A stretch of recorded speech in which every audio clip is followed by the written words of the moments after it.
welcome to the Improv Summit. As always, I'm your host Spencer, and with me today I have a very special guest, and I usually do an adjective, but this guest has requested applause. So instead of the usual adjective name game, I'm just going to clap in our guest, Jeff. Everyone give it up for Jeff. Who also, if you are not aware, both of us are wearing an outfit of green of some kind, solid green-ish. Of which scrub teal. Yeah, sure. I'm partially blind, so I think that sounds right. But here's the fun thing is that it was completely improvised. We did not plan on wearing the same outfit, and that's just what makes improv exciting. How's it going, Jeff? How's everything? Great. The simpatico of the shirt color really gave a nice spark to my evening. Yeah. Yeah, I think nothing will change now. Like we can only go up from here, down from here. We can only go one way or another. A direction. We can only go a direction. We can go one direction. We can go Backstreet Boys. We can go New Kids on the Block. Whatever we want. All right, let's just dive in.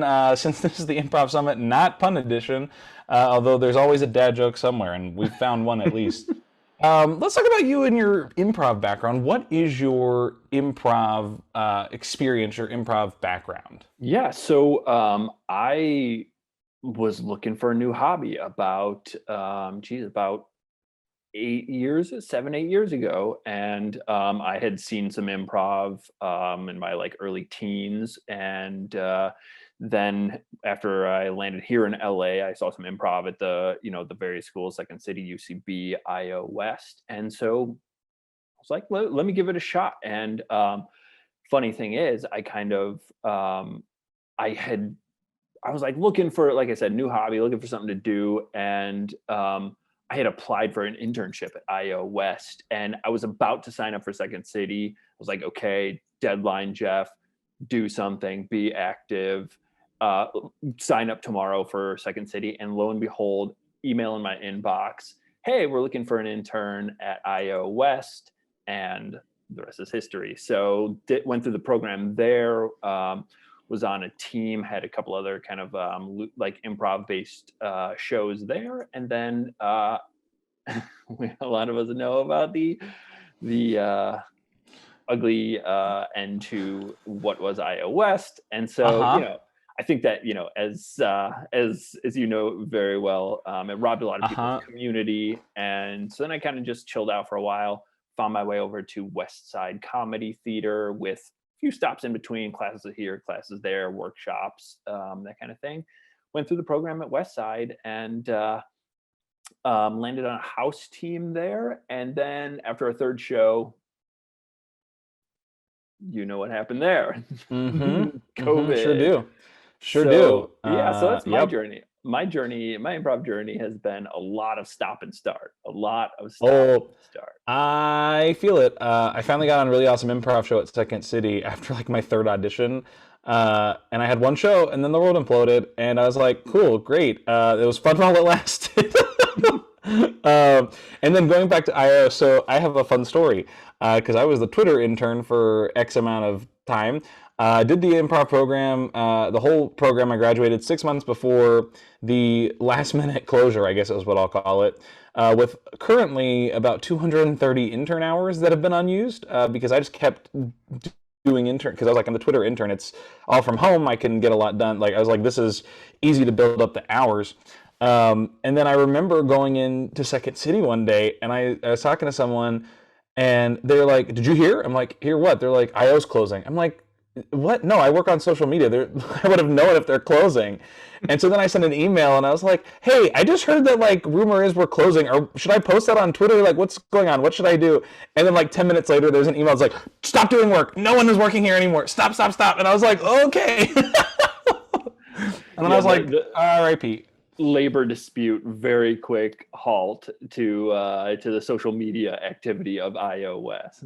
Yeah, it was just funny because I was like, how did I find out it was closing as someone on the social media team after other people that don't even do anything at IO knew about it? I was like, how did I hear about it later? That points to the pattern of just incredible management of Hmm. the theater. Yeah. So Well, the beer gardens are always necessary. So yeah. that's all But I'm gonna say. yep, But if you're watching this, please know, no hard feelings. things happen. Things happen. I just if you would like to speak about my 230 unused intern hours of labor, I would love to chat about that. So just hit me up in the YouTube comments. I'm more than happy to talk about that. Um, Also, if there's any wayward souls like mine in any theaters that may be willing to let me give you some of my intern hours for classes, let me know. I'm always here, right here on the Improv Summit. Anyway, You can let's do improv. this. You can what you can do is get an Improv Summit intern and pay them Mm. in some of the hours that you have accrued, right? And Oh, with that's a smart interest, idea. yeah, with Yeah. interest, your hours have only ballooned in value. Yeah, or they've depreciated.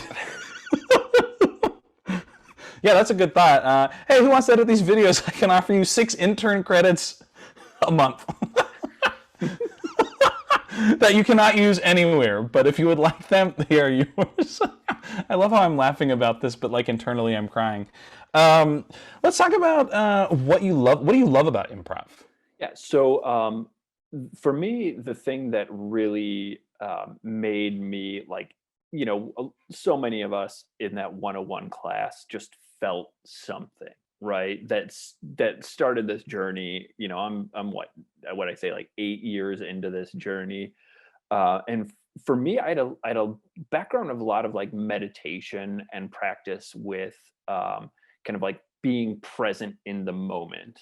And that's really, as that's at the heart of improv, whether it's the listening or the being able to kind of like juggle, spin all the plates. Mm-hmm. And so I really got a lot of the same value out of it that I did with all the years of meditation and kind of like, for lack of a better word, or without having to get into the weeds of meditation and mindfulness, that kind of like Zen state, right? That whether it's you doing yoga or what have you, any sort of practice that keeps you in that moment, that to me was the initial value that really grabbed me and said, hey, Mm. this is great. Because then also I've always like been a fan of comedy. I've grew up doing everything I could to make people laugh, because I was that was my defense against my two much older and larger and smarter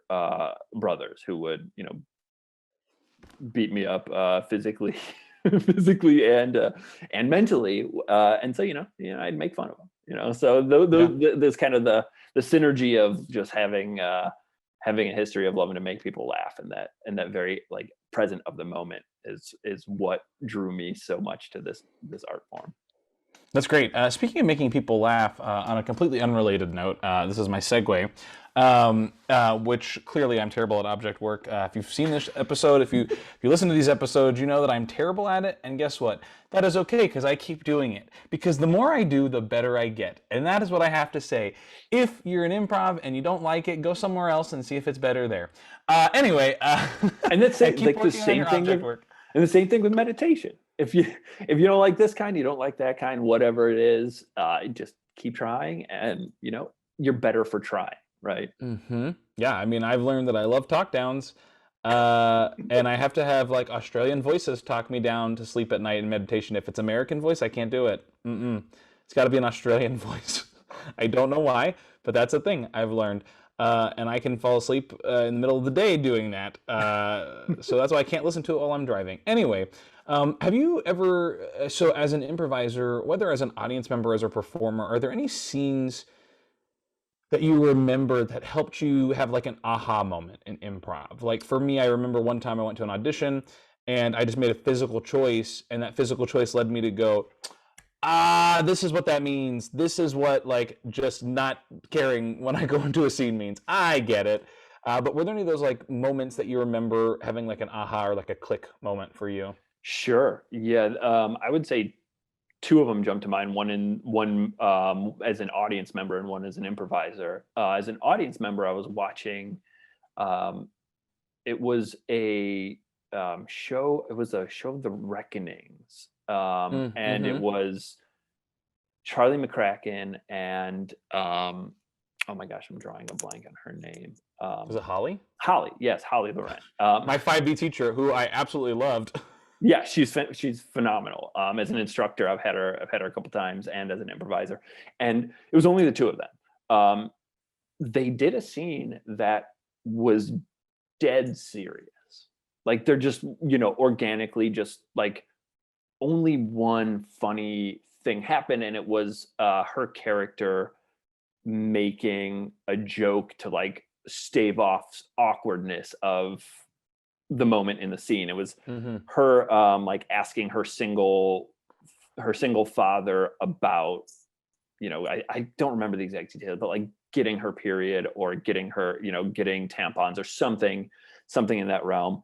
And it was just so serious, and it was hands down the best improv scene I've ever seen. And it made me just really like, aha, these scenes can literally be anything. Not just like you can make up anything. You can be space monkeys who happen to be underwater because your mission went wrong, but they can literally be anything. They don't even have to be fun. And that was, that was so freeing, because it was another level of like, improv can be whatever you bring to the stage, right? Because it was so beautiful, and you could hear a needle drop in the room that was very crowded. So that was one. And then I would say the other one that was a scene I was in was actually in a jam. It's early on in my improv. Wow. Yeah, it was early on in my improv career, and I got taken on a character I was on got taken on a run, and it really put me firsthand into the experience of heightening. I'd heard about it a little bit because I was still kind of new in my improv journey, and I'd heard about it, but like, oh yeah, I can do that. You just be louder or whatever, right? But I'd never experienced it, and so it was kind of a very organic, heightening type of situation that happened on its own because the setups were so good. I was on a run, so the people taking me in the next step of the run, the next scene in the run, very nicely, laid up soft pitch for me to just knock it out of the park. Made it easy, I guess is a better way to say it. And I said, oh, that's the heightening thing, and that's the value of it. It makes their job easier to make your job easier. That's awesome.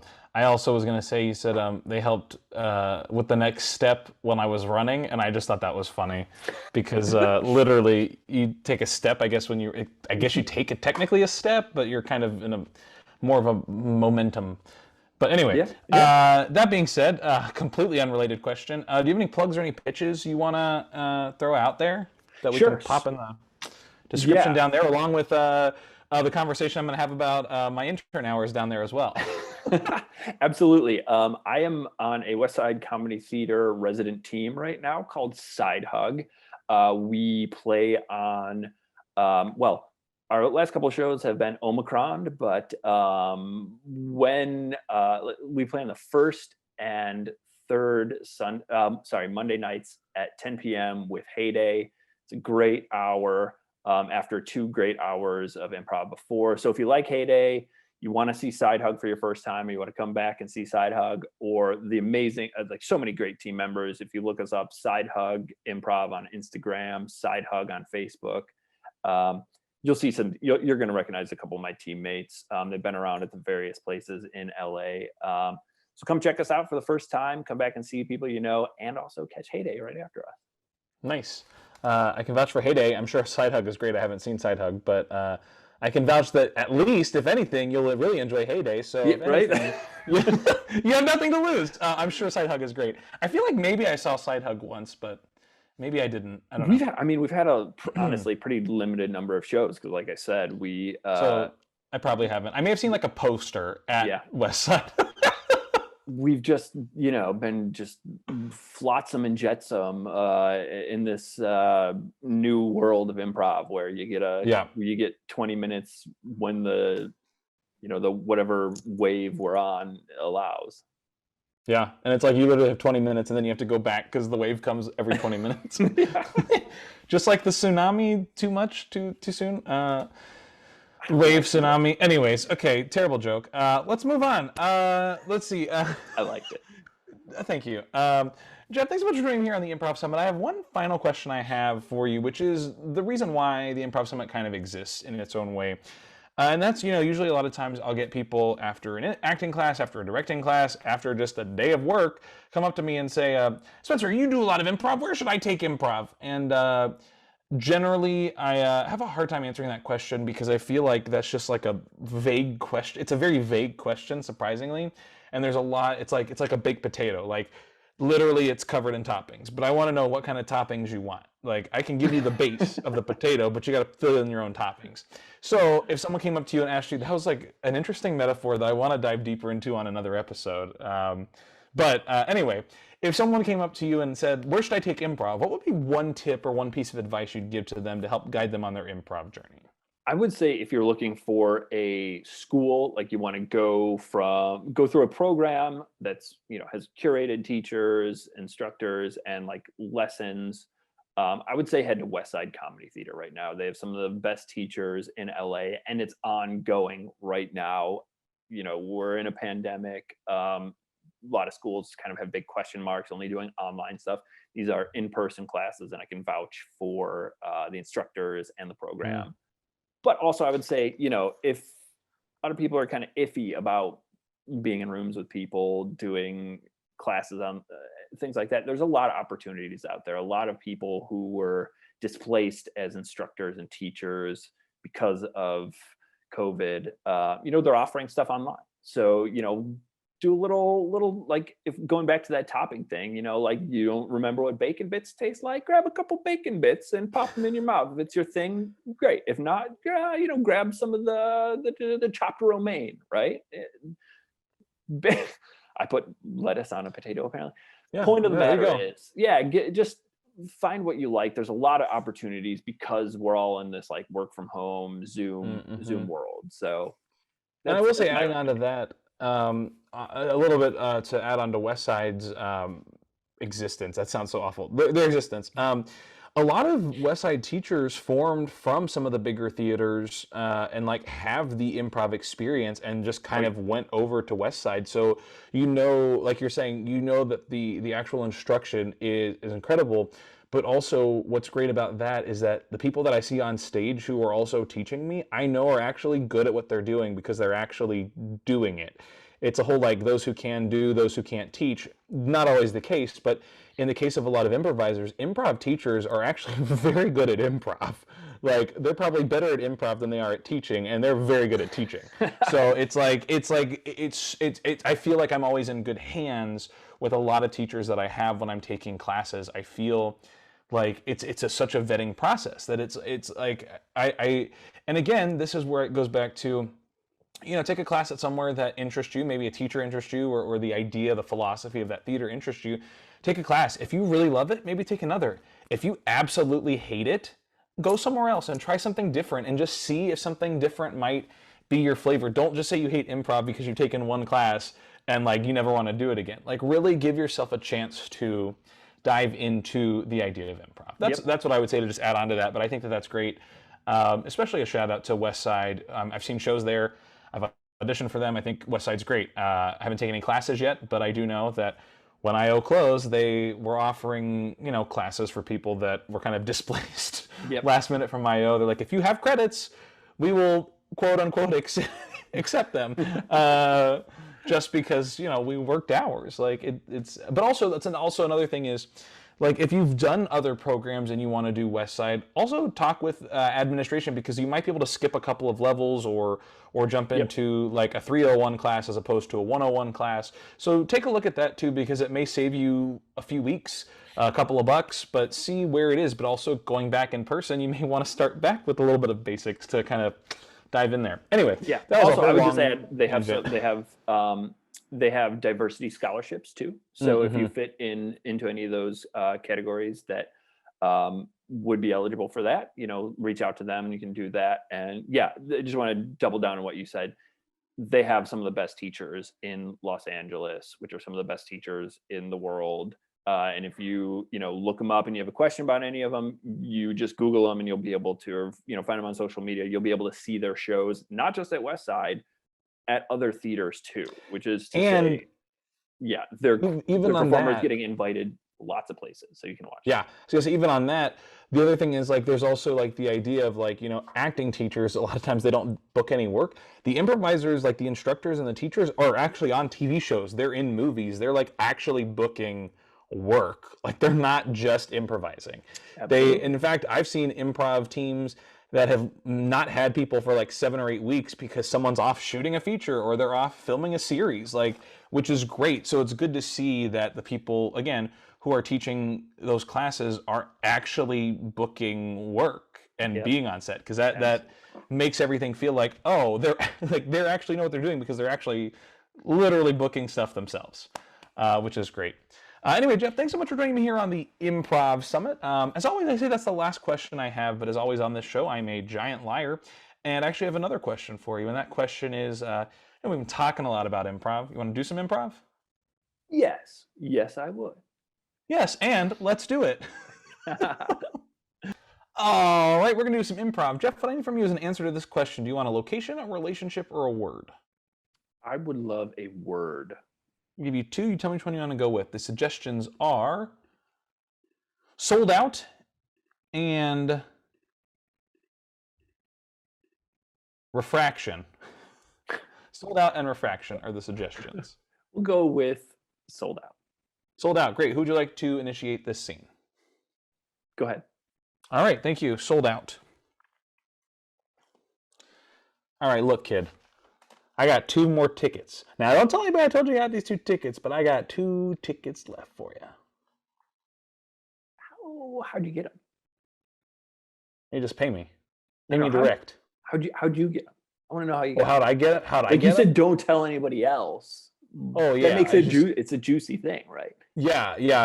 I mean, I got them, like everybody else did. I paid for them. So you just cleared your throat. That makes me think I had a little something in there. Come on, were these like legally obtained? Did you say legally or illegally? Illegally. Come on. Back in the day, things were pretty ill. They were illegal, like they were cool legal.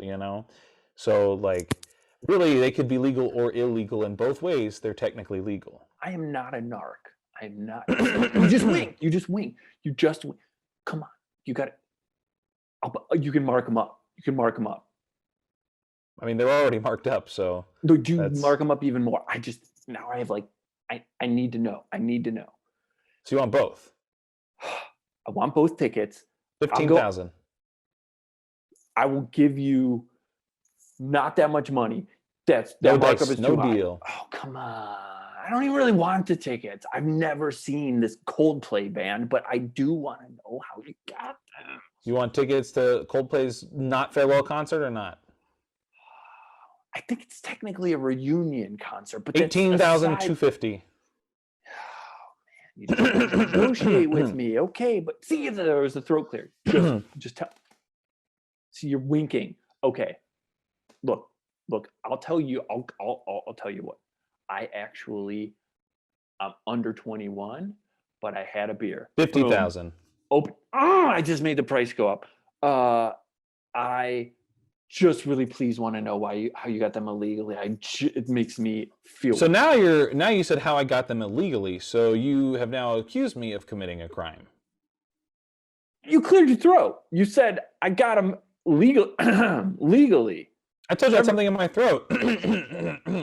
That's a tell. It's a throat clear, a wink, a tell.